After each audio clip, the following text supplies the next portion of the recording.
Western Massachusetts Red Cross and East Longmeadow Fire Department teamed up to make sure residents are prepared for fires. 22 News reporter Haley Crumblehome was there as they installed new smoke detectors for East Longmeadow residents. There you go.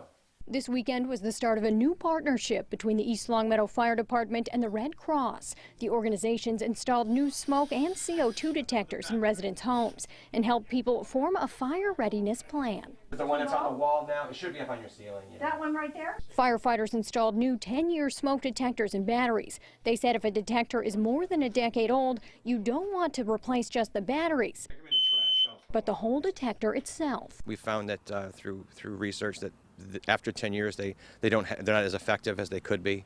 CO detectors, carbon monoxide detectors, we recommend every 6 years on those. Just to make sure that they're fresh and they're up with the latest technology. Some residents said having a firefighter install a detector for you would eliminate some worry.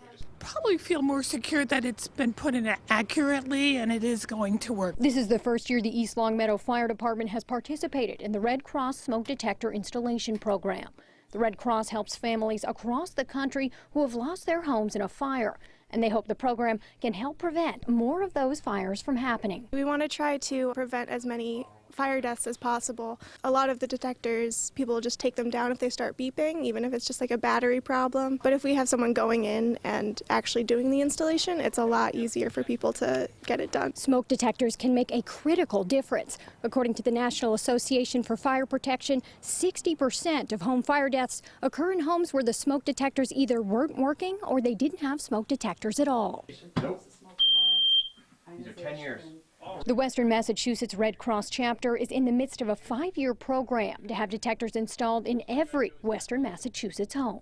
In East Longmeadow, Haley Crumblehome, 22 News.